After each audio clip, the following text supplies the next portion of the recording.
Bonjour à tous et bienvenue dans une nouvelle émission 100% Quintet. On prend la direction de Vincennes comme souvent pendant le meeting d'hiver pour parler du Quintet de ce vendredi. Il aura lieu dans le prix Phobos. C'est une course pour des 4 ans, des femelles. Elles seront aux prises sur les 2700 mètres de la grande piste. Il y aura 40 000 € à se partager. On va considérer ce Quintet organisé dans une entre guillemets petite catégorie puisqu'elles n'ont pas encore gagné 57 000 € de gains. C'est une catégorie de pouliches certainement pour certaines promises à un avenir intéressant qui certaines peuvent bien augmenter leur compteur au niveau des gains pendant le meeting d'hiver. Alors on commence avec le tableau des partants évidemment avec tout en haut de celui-ci Jacinthe Desulmes, premier emoji vert pour Joria Méloise pour Pierre Belloche, emoji rouge en revanche pour Jakarta de Chenu, Jolie Indienne Jalnagard vont être respectivement déférés des 4 et déférés des postérieurs. Plaqué des 4, elle sera seule dans ce cas, Jaliska de la NAD. Jolie gravure, l'une des favorites, partira certainement avec la confiance de nombreuses personnes. Gitane Valley ensuite, Jessie des pistes, Jasmine de Gire.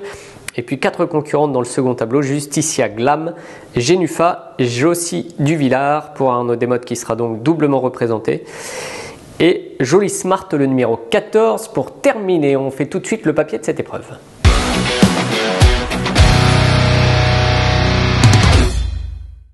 Et on commence donc avec 5 concurrentes classées dans un ordre préférentiel. Je commence avec Jolie Gravure. Alors je précise que Mathieu Abrivard, qui est son entraîneur, ne sera pas au sulky puisque Mathieu Abrivard sera aux commandes de Vivid Waisas en Italie ce vendredi. Donc ça c'est la première info. Ils viennent de gagner ensemble. C'est Alexandre Abrivard donc qui sera aux commandes de cette pouliche qui a 49 390 € de gain. Elle sera déférée des 4 et affublée d'un emoji vert. Ça a l'air de bien se présenter en tout cas pour elle.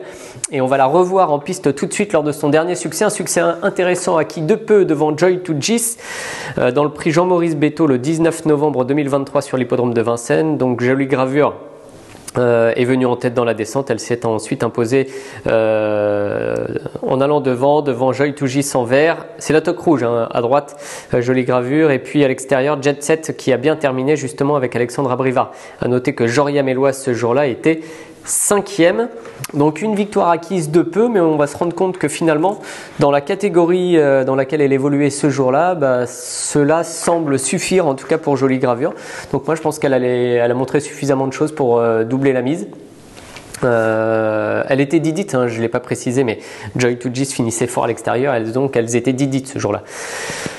Donc oui, doubler la mise évidemment, elle peut, et puis sinon c'est une très bonne base pour les combinaisons au niveau du Quintet. On enchaîne avec Jalnagard. Alors là on a devant les yeux une pouliche qui est adorable puisque cette année, et ça c'est une stat que je vous propose, elle a couru 9 fois pour 2 victoires et 7 places, alors non pas parmi les 5 mais parmi les 3, donc ce qui signifie qu'elle est à 100% sur le podium. C'est une superbe pouliche entraînée par j'allais dire Jalnagard, mais non, Yves Dreux qui est son entraîneur, son driver, son propriétaire et son éleveur.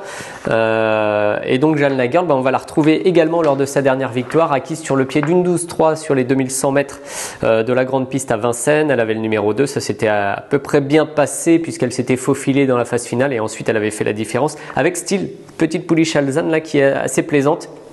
Elle gagnait devant Jade Fort et Jazzy de Berle qui venait 3e, Jakarta qui était également dans cette course et qui faisait partie des restantes mais qui finalement n'est pas au départ du Quintet, figurait dans cette épreuve. En tout cas Jalnagard c'était bien, c'est une pouliche intéressante, sérieuse, très en forme depuis de nombreux mois et donc on va la garder très haut dans un pronostic. Déféré des postérieurs pour la représentante d'Yves Dreux. On enchaîne ensuite avec alors une concurrente que j'aime beaucoup, c'est le numéro 13, Josie Duvillard. Vous allez comprendre pourquoi, puisque en carrière déjà, Josie Duvillard a couru à 19 reprises. C'est une jument qui a relativement peu gagné, je vais dire, puisqu'elle n'a passé le poteau en tête qu'à 2 reprises, 9 places parmi les 5 premières. Et donc 58% de réussite. Donc elle est assez régulière dans l'ensemble.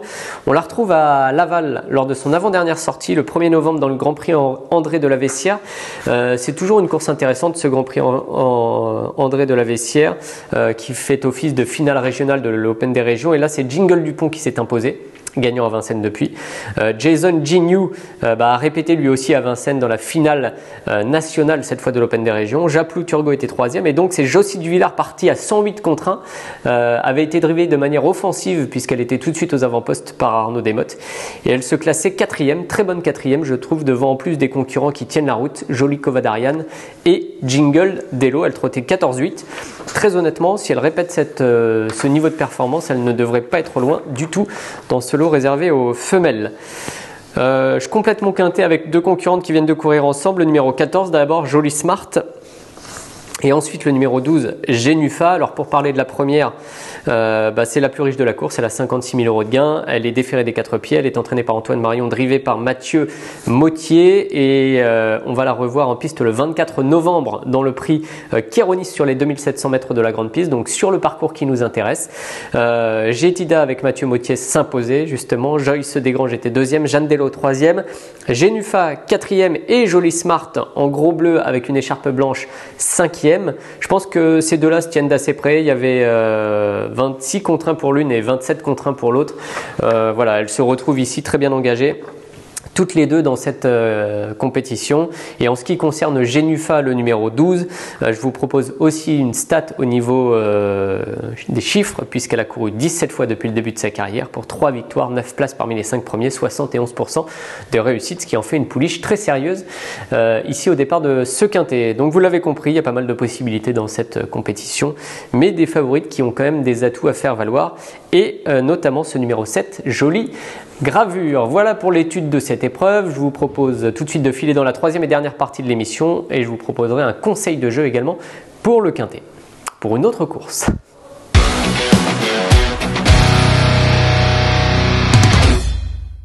Allez, dernière émission, on se retrouve avec 5 concurrentes classées dans un ordre précis, donc le 7 devant le 5, le 13, le 14 et le 12 avec une nette préférence pour Jolie Gravure, vous l'avez bien compris, le numéro 7.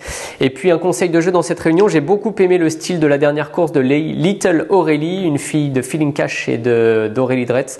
Mathieu Mottier aux commandes, c'est le 710 en réunion 1, une pouliche qui à mon avis va très bien faire en fin de réunion dans le prix Edna. Voilà, vous savez tout pour la réunion de Vincennes vendredi, je vous souhaite évidemment de bons jeux à tous. Salut! Merci à vous d'avoir suivi cette vidéo. Alors pour vous abonner à notre chaîne YouTube, c'est ici. Et pour suivre encore plus de vidéos Paris Turf, c'est de ce côté.